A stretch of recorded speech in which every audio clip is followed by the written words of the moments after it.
Hi, my name is Srikar, and I'm a rising freshman at Lindbergh High School. So for my project at BlueStamp, I decided that I wanted to make a solar panel that can track the sun's movement in the sky. So to make this work, you can just shine a light on one of these sensors, and it'll turn to face that. I know it's kind of slow, but it takes a while. And then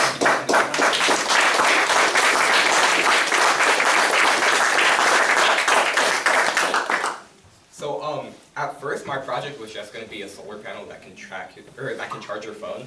But this ended up I ended up breezing through that. It only took like a solid week or so. So to add on to that, I added the sun tracking feature.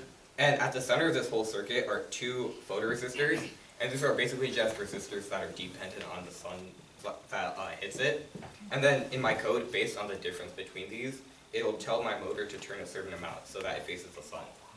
And I also have a modification, which it's not working anymore, but it was working at some point. And it was essentially just like a base that I could attach to the bottom with the wheels on it, and then that made it so that I could turn my solar panel in more than just one axis like this, but also like this. And I also had one other feature, which made it so that I could plot the voltage. And this was actually a really important thing, because it allowed me to compare how much the sun tracking feature actually helped. And yeah, so overall at my experience at BlueStamp, I got to learn a lot about myself and my feelings about engineering as a whole. Because in the past, just the thought of sitting and writing code or putting things together, it kind of bored me.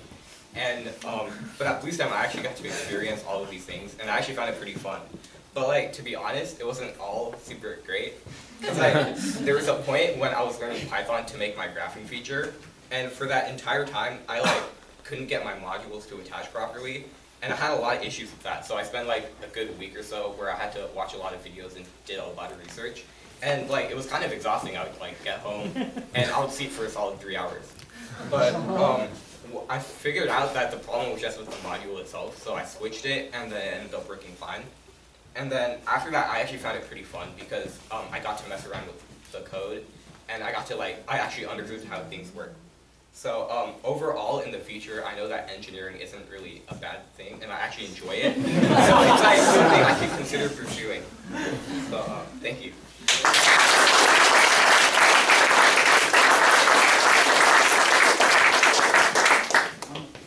Any questions?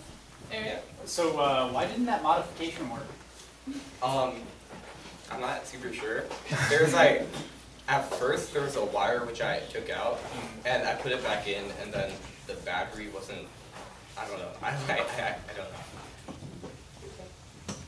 So why only one axis of front and back, multiple axes? At first it was just one axis, but with the wheels it can turn in another axis. So yeah. How big would you have to make your solar panel so that it could power its own motor for turning instead? Would it need any external battery? Actually, at this rate, the solar panel can produce if there's a good amount of sun, it can produce 6 volts, which should be enough. But at that point, I probably wouldn't be able to charge my phone at the same time. Yeah. Well, this is not controlling, it's still charging the battery. The solar panel is charging the battery. Oh no. Once you have the light, and you can turn and then go backwards.